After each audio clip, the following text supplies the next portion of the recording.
안녕하세요. 아워다이브입니다. 2레벨 이론교육 시작하겠습니다. 자, 먼저 이렇게 6가지 챕터로 나눠봤습니다. 1번 프리다이빙이란 어떤 것인지 한번 알아볼 거고요. 그 다음 물리학, 생리학, 그 다음에 장비 어떤 게 있나 좀 알아보고 스킬과 종목, 그 다음에 마지막으로 안전에 대해서 알아보도록 하겠습니다. 자, 먼저 프리다이빙이란 숨을 참고 물속으로 들어가는 스포츠죠. 스쿠버 다이빙이랑은 다르게 공기통 없이 맨몸으로 잠수를 해서 이렇게 놀 수 있는 그런 스포츠입니다. 중요한 내용인데 이 프리다이빙은 반드시 자격이 있는 버디와 함께 하셔야 됩니다. 2인 이상이 꼭 함께 하셔야 되는 그런 스포츠고요. 잠수풀에 입장하실 때도 혼자서는 입장을 안 시켜줘요. 저는 프리다이빙 강사잖아요. 저 또한 강사들도 혼자서는 입장을 할 수 없습니다. 꼭 2인 이상이 가야 잠수풀에도 입장을 할 수 있다는 거. 그래서 자격이 있는 버디와 함께 하는 그런 거라고 알고 계시면 되고요. 프리다이빙은 또 안전을 위해 서로의 다이빙 계획을 공유하고 반드시 지켜야 됩니다. 다이빙을 할 때 내가 10m 정도 내려가서 30초 정도 있다가 올라올 거야. 이렇게 버디에게 알려줘야 버디가 30초 가만히 있어도 기절을 한지 어떤지 걱정을 하지 않고 30초 대기하다가 올라오겠구나 알고 있으면 이제 안전하게 다이빙을 할 수 있겠죠. 네, 다음으로 물리학을 좀 알아볼 건데요. 또 물리학에서는 이렇게 3가지. 첫 번째 시야, 다음 청각, 그리고 압력 이렇게 3가지로 나눠봤습니다. 먼저 시야를 알아보자면 수중에서는 물체가 약 3분의 1배 확대되어 보입니다. 3분의 1로 작아 보인다는 게 아니라 3분의 1배, 그러니까 1.3배 정도 커 보인다는 거죠. 물 속에서 이렇게 눈앞에 물고기가 있는 것 같은데 그래서 잡으려고 손을 이렇게 뻗어보면 실제로는 더 멀리 있어요. 물에 있기 때문에 좀 물체가 확대되어 보이기 때문에 더 가깝게 느껴지는 거지 실제로는 더 멀리 있다는 거. 이게 프리다이빙에서는 또 적용되는 사례가 어떤 게 있냐면 이렇게 튜브 같이 생긴 부위라고 하거든요. 부위를 띄워놓고 거기에 줄을 이렇게 바닥으로 아래쪽으로 줄을 매달아 놔요. 그러면 프리다이빙을 할 땐 이 줄을 따라 내려갔다가 줄을 잡고 턴을 하고 다시 올라오고 이렇게 하는데 턴을 하려고 줄을 잡으려고 손을 딱 뻗었는데 실제로 있는 것보다 좀 더 가깝게 있는 줄 알고 잡으려고 했는데 사실은 더 멀리 있는 거죠. 근데 이게 확대되어 보이니까 가깝게 있는 것처럼 느껴져서 잡으려고 했는데 잡히지 않는 거죠. 실제로는 더 멀리까지 손을 뻗어야 잡을 수 있기 때문에 이렇게 물속에서는 좀 더 확대되어 보인다는 거 알고 계시면 되고요. 이번엔 색깔에 대해서 좀 말씀드리고 싶은데 물속에서는 이렇게 여기 그림 보시면 무지개 색깔 순서로 빨주, 노초, 파남, 보 이렇게 무지개색 순서로 빛이 색이 사라지는 걸 볼 수 있습니다. 수심 5m 정도 가면 이제 빨간색이 사라지고요. 그 다음에 한 15m 가면 주황색, 30m 가면 노란색, 그 다음 초록색, 파란색, 보라색 이 무지개색 순서로 점점 깊이 내려갈수록 색깔이 사라집니다. 여기서 사라진다는 게 투명해지고 그런 게 아니라요. 그냥 물속에 가니까 시퍼래 보인다는 거죠. 빨간색이 시퍼래지고 주황색이 시퍼래지고 하다가 이제 결국엔 한 70m, 80m 가면 모든 컬러가 다 시퍼렇게 변해버리고 명암으로만 구분이 되는 상황이죠. 요거는 보통 여자분들이 또 수영복 컬러 고르실 때 참고해서 바닷속에서 물속에서 사진 같은 거 찍을 때 어떤 수영복 컬러가 예쁘게 나올지 선택하실 때 참고하시면 좋을 것 같습니다. 다음으로 청각에 대해서 좀 알아볼 건데요. 물은 공기에서보다 물속에서는 소리가 더 빨리 전달이 됩니다.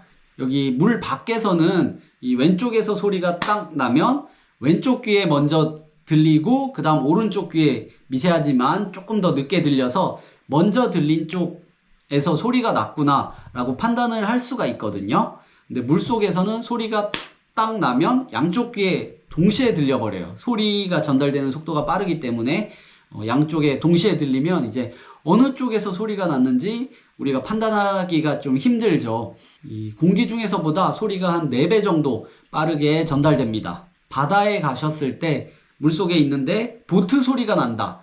근데 이게 소리만 듣고 어느 쪽에서 보트가 지나가는지 판단하기 힘들기 때문에 우선 소리가 들리면 위를 향해서 보트가 있나 없나 확인하면서 수면으로 올라와서 어느 쪽에서 보트가 지나가는지 한번 눈으로 직접 확인하신 뒤에 안전하게 다이빙을 하시면 되겠습니다.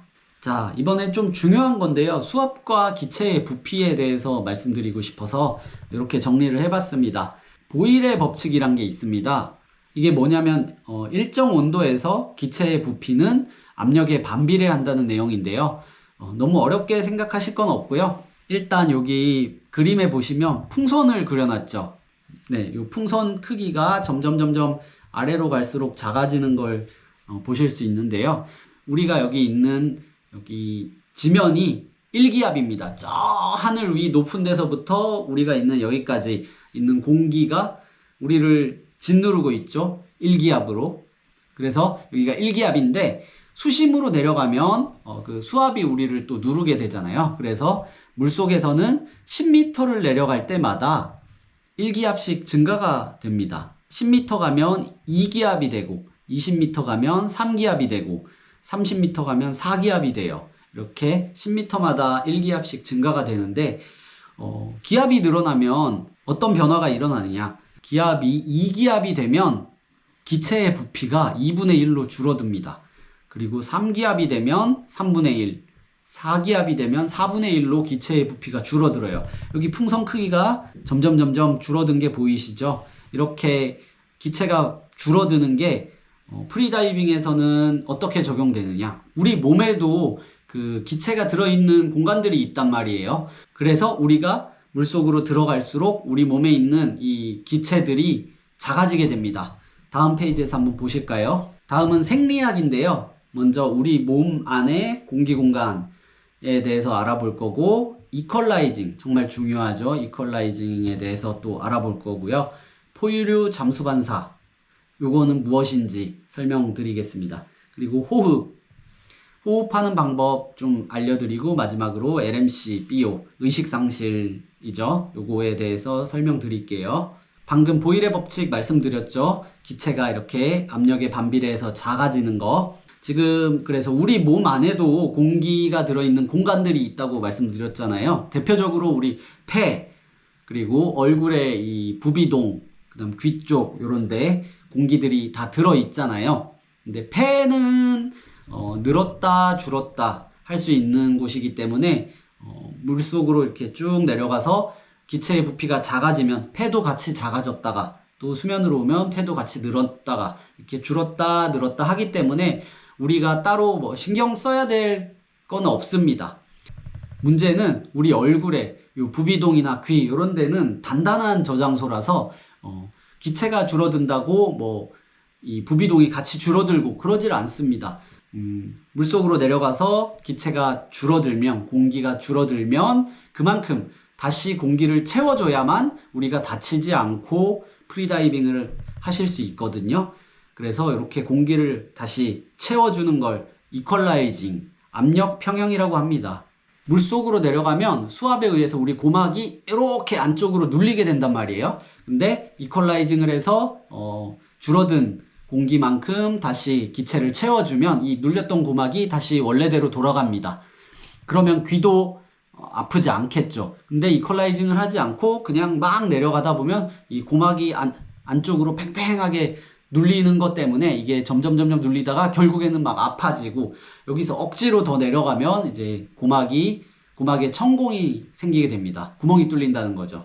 그렇게 다치면은 병원 다니시고 몇 달씩 고생하셔야 되니까 꼭 이퀄라이징을 하셔야 됩니다. 이퀄라이징은 한 번만 하는 게 아니라 이렇게 조금 내려가다가 귀가 또 먹먹해지고 아파온다. 그러면 이퀄라이징을 하고, 그 상태에서 좀 더 내려가다가 또 먹먹해진다. 또 하고, 귀가 좀 꽉 막히는 느낌이 들 때마다 수시로 하면서 내려가셔야 됩니다.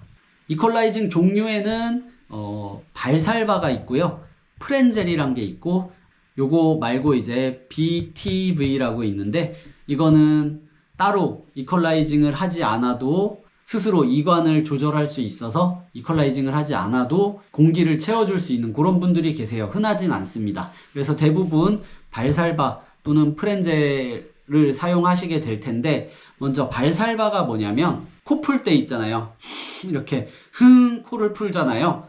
그때 이 폐에 있는 공기를 코로 내뱉으면서 하는데, 이퀄라이징 할 때도 마찬가지로 이 코를 잡고 폐에 있는 공기로 하듯이 이퀄라이징을 하는 게 발살바라는 방식입니다. 스쿠버 다이버들은 공기를 계속 공급받을 수 있잖아요. 그래서 발살바를 쓰셔도 깊은 수심까지 갈 수 있는데, 우리 프리다이버들은 발살바를 쓰면은 물속에서 거꾸로 헤드 퍼스트라고 하는데, 이렇게 거꾸로 내려갈 때 이퀄라이징이 안 될 확률이 높습니다.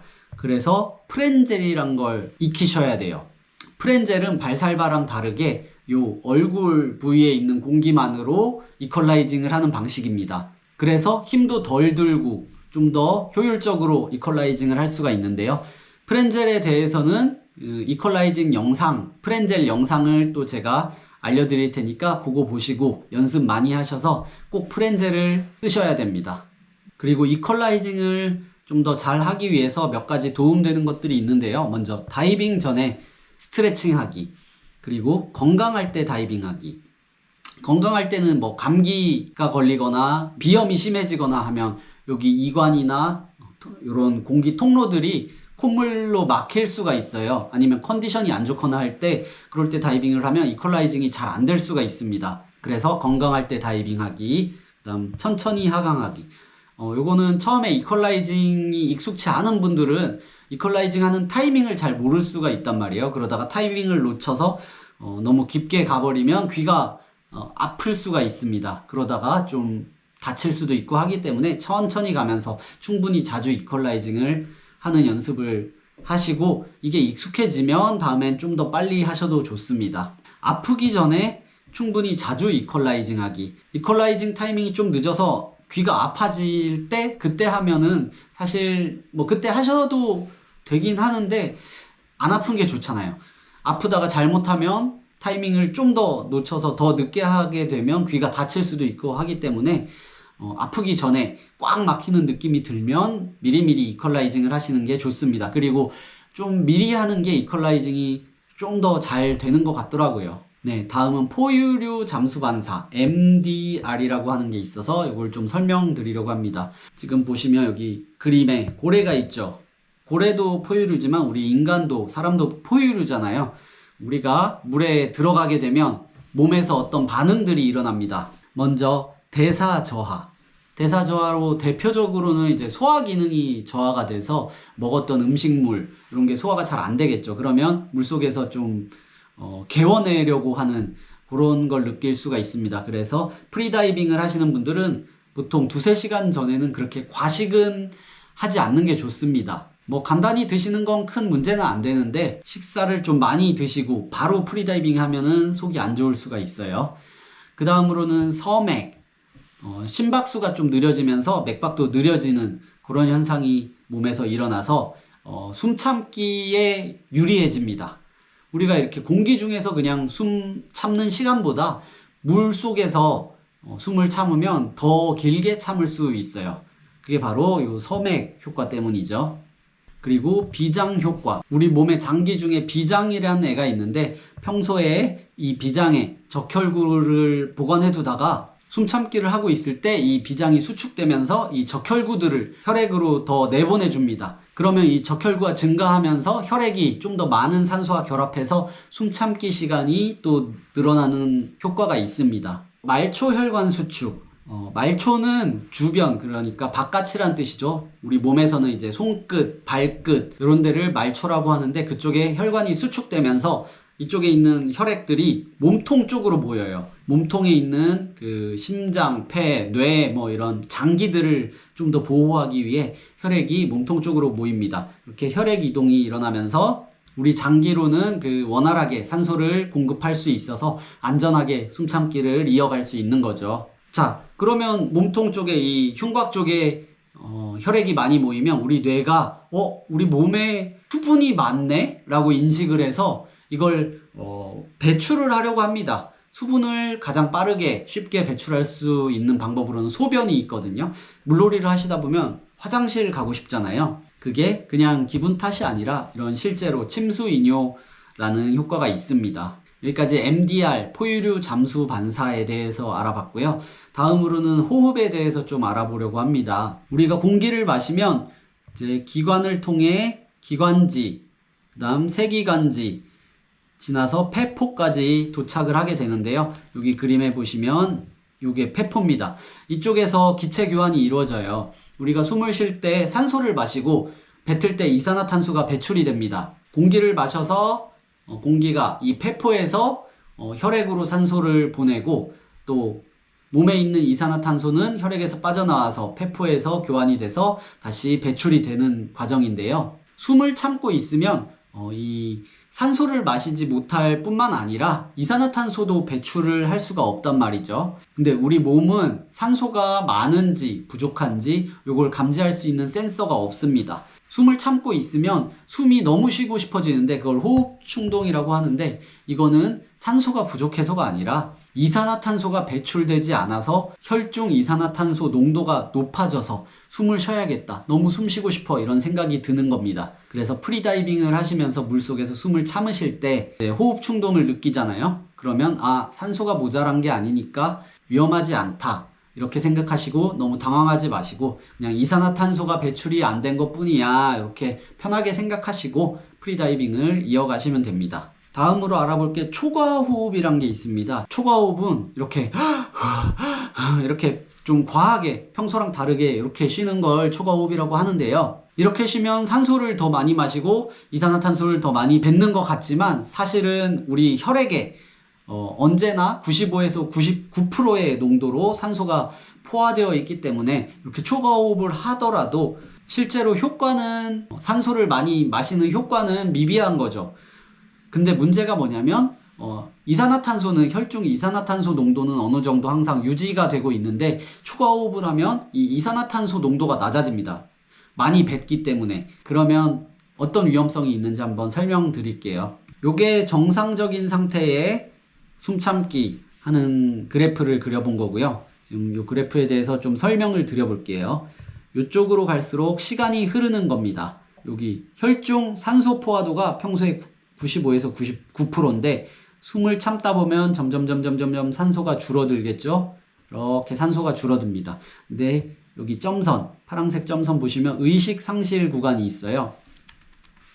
이게 숨을 참다가 산소가 이 의식 상실 구간까지 오면 기절을 하게 됩니다. 블랙아웃, 기절을 하는 상황입니다. 그리고 여기 주황색 점선은 CO2, 이산화탄소 최대 허용 한계를 나타내는 거고요. 근데 우리가 평소에 35에서 45 mmHg만큼 혈액에 이산화탄소가 포함되어 있는데요. 숨을 참다 보면 이산화탄소가 배출이 안 되니까 이렇게 점점 쌓이겠죠. 점점 늘어나서 CO2 최대 허용 한계까지 오면 이제 도저히 안 되겠다. 죽을 것 같아 하고 숨참기를 끝내는 시점이 오는 거죠. 근데 요 시점에도 산소는 아직 이만큼 남아있기 때문에 의식을 잃지 않고 안전하게 다이빙을 끝낼 수 있습니다. 근데 초과호흡을 하게 되면 평소에 35 mmHg가 있어야 되는 이산화탄소가 그 이하로 있으면 이제 여기서 시작을 하는 거죠. 이산화탄소가 점점 쌓이다가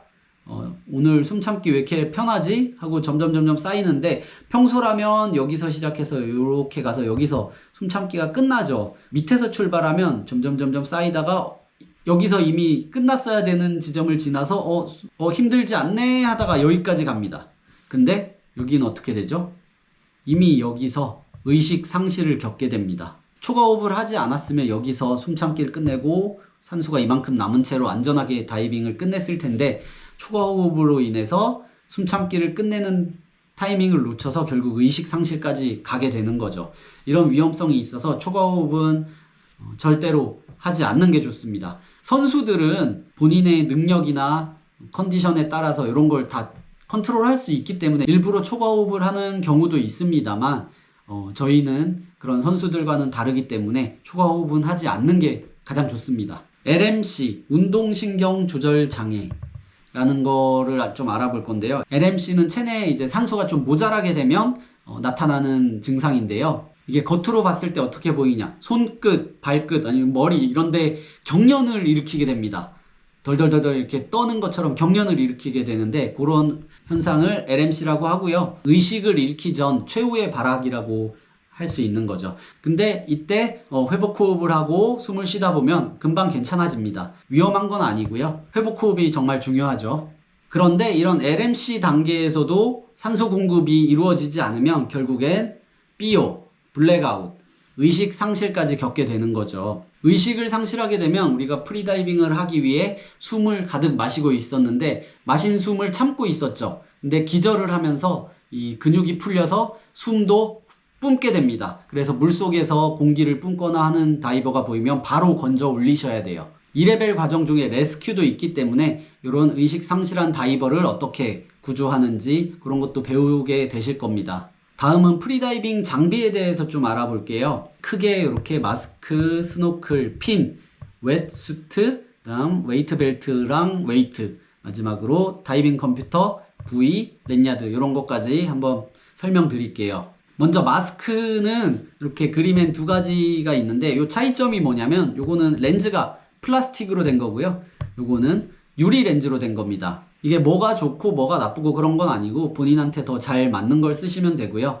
프리다이빙을 할 때 아까 보일의 법칙에 의해서 깊은 곳으로 내려갈수록 기체의 부피가 작아진다고 말씀드렸잖아요. 우리가 마스크를 쓰면 이 마스크 안에도 공기가 차 있습니다. 이쪽에 있는 공기 또한 물속으로 내려갈수록 줄어들기 때문에 마스크 압착이란 거를 겪으실 수가 있어요. 그래서 마스크 안에 공기 공간이 적은 그런 마스크일수록 프리다이빙 하기에는 유리한데 수심을 깊게 내려가실 게 아니라 그냥 펀다이빙 하실 거면 어떤 종류든 상관없습니다. 그냥 예쁜 거, 본인 얼굴에 잘 맞는 거 쓰시면 됩니다. 스노클은 그 스노클링 할 때 보면 빌려주는 거 보면 여기에 뭐 밸브, 퍼즈 이런 게 달린 것들이 있습니다. 그런 걸 사용하진 않고요. 저희는 이렇게 그림처럼 가장 기본적인 형태의 스노클을 사용합니다. 너무 말랑한 거면 물살에 의해 흔들흔들 거리고 또 물이 들어갈 수도 있고 하기 때문에 너무 말랑하지 않은 그런 스노클을 사용하시는 게 좋습니다. 프리다이빙을 할 때는 핀을 착용하죠. 물론 노핀도 있긴 하지만 기본적으로는 핀을 착용하게 되는데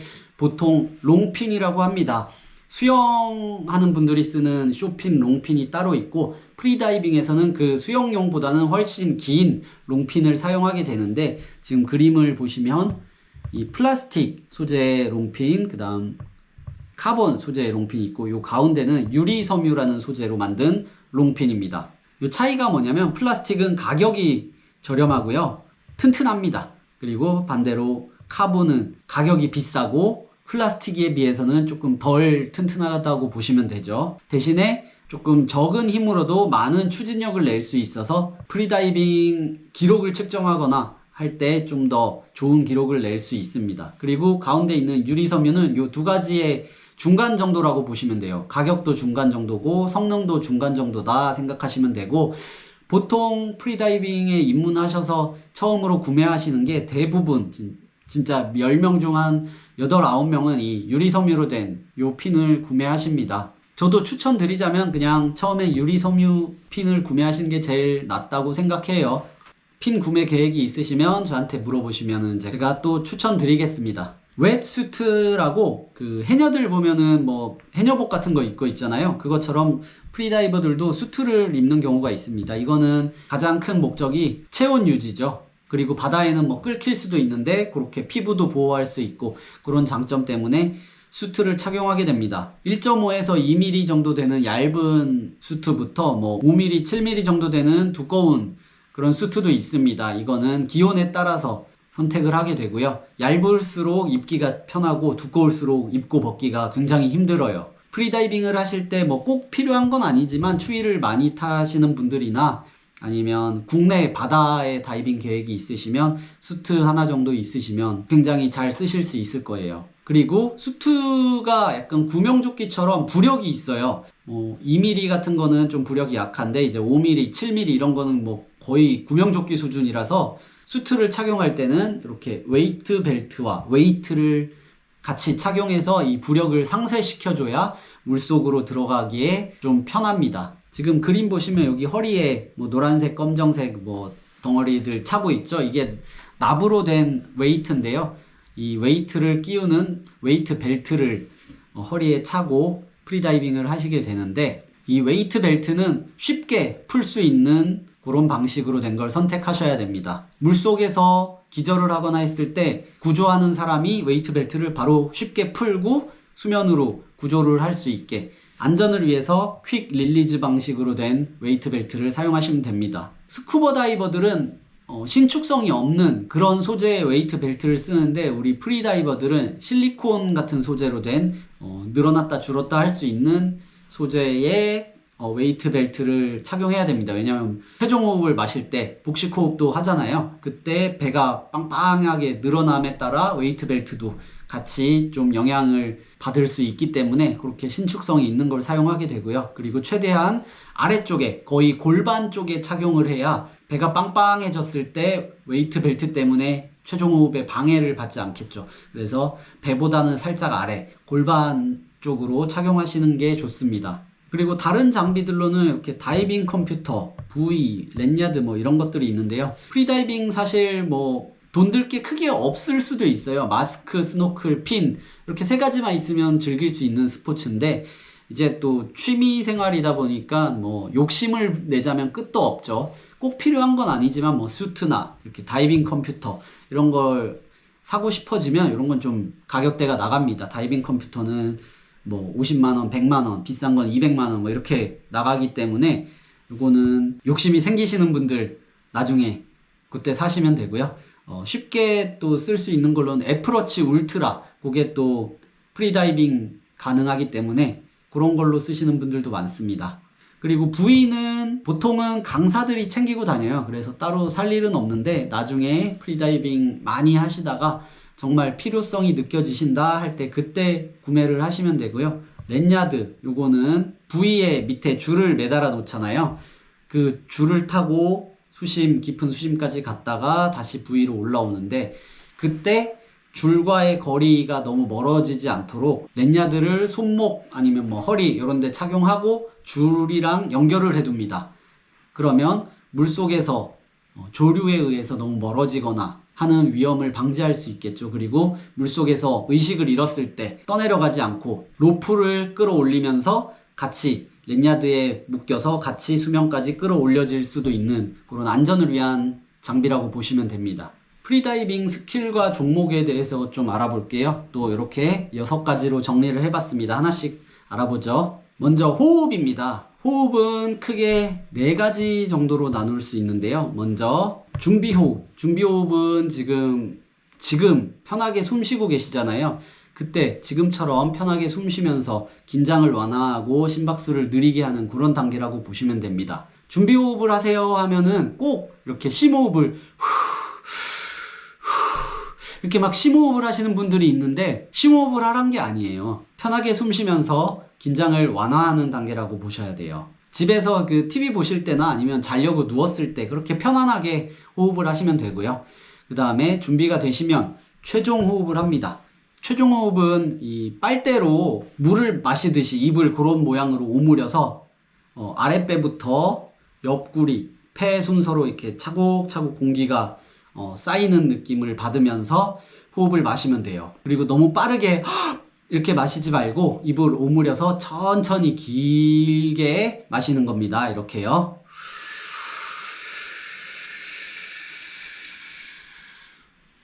네, 이렇게 마시면 되고요.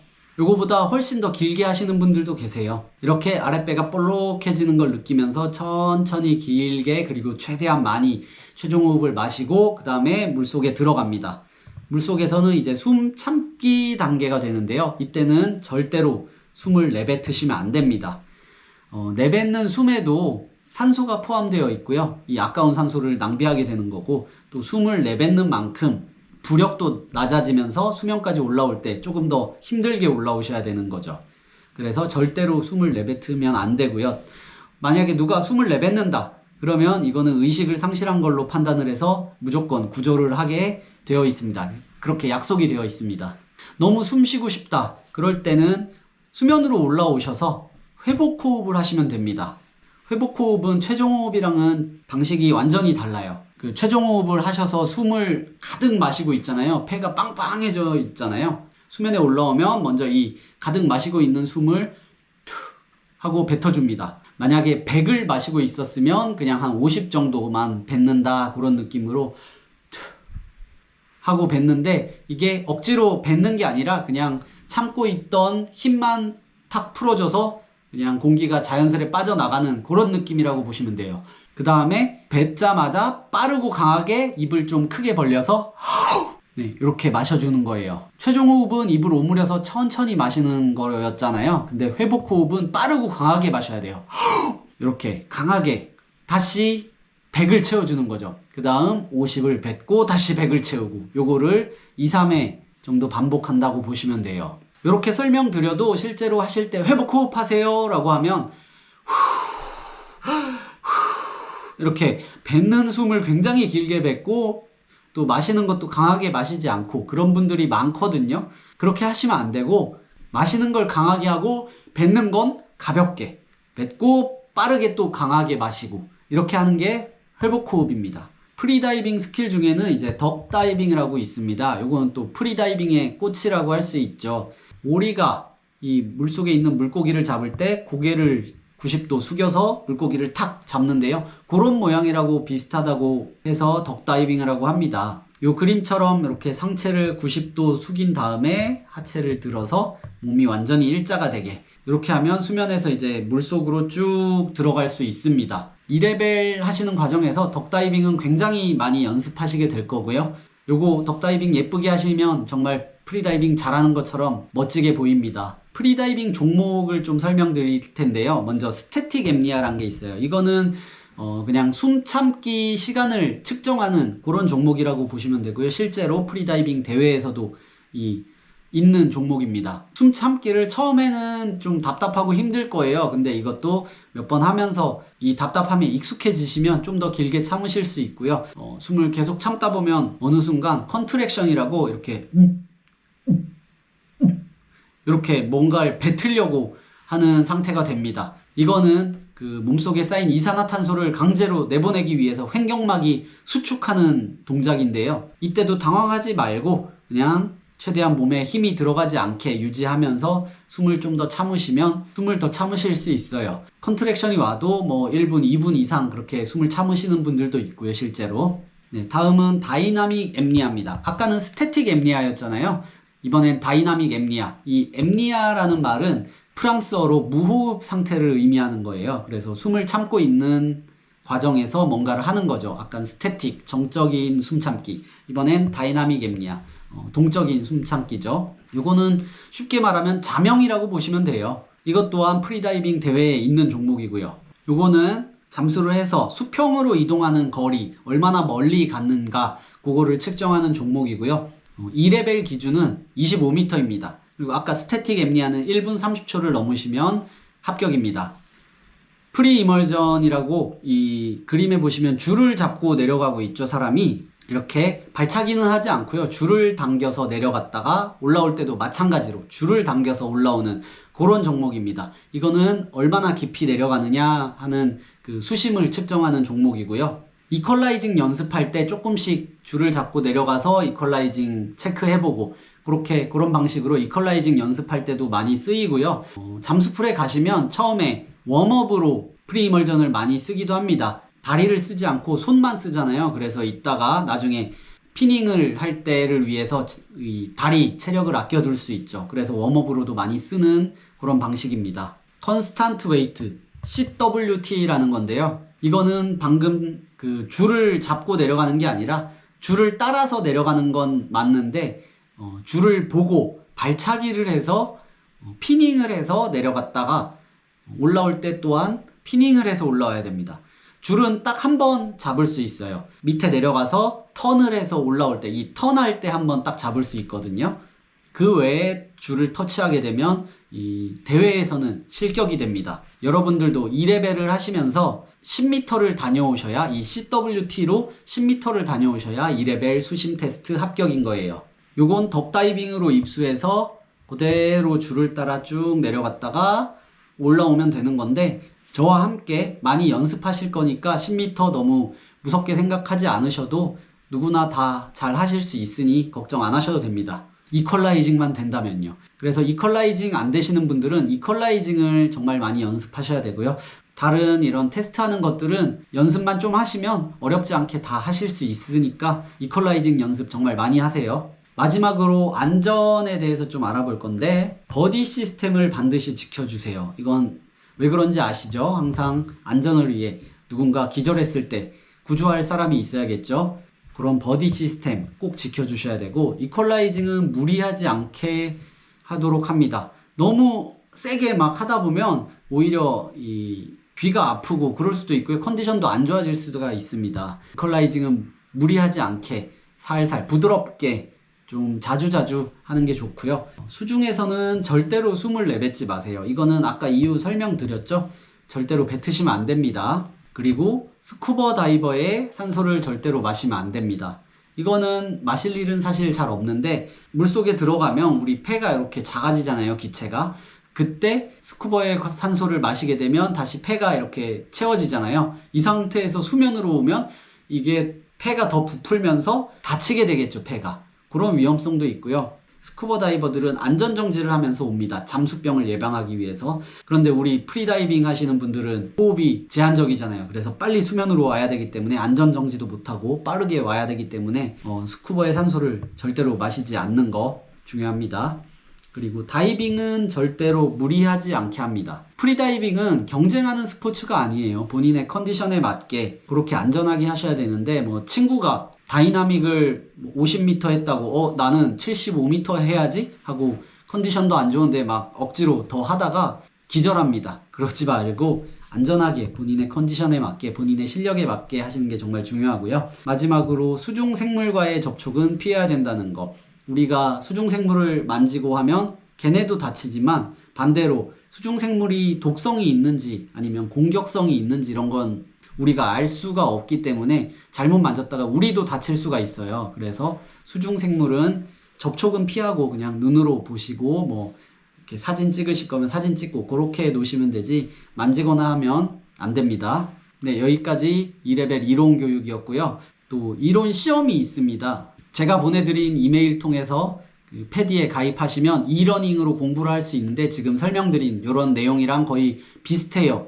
오히려 좀 더 자세히 나와 있는 그런 내용이 있는데, 그거를 쭉 읽어보시고 공부하신 뒤에 이론 시험까지 끝내셔야 됩니다. 75점 이상 받으셔야 합격이에요. 네, 이론 교육은 여기서 마치도록 하겠습니다. 수고하셨습니다.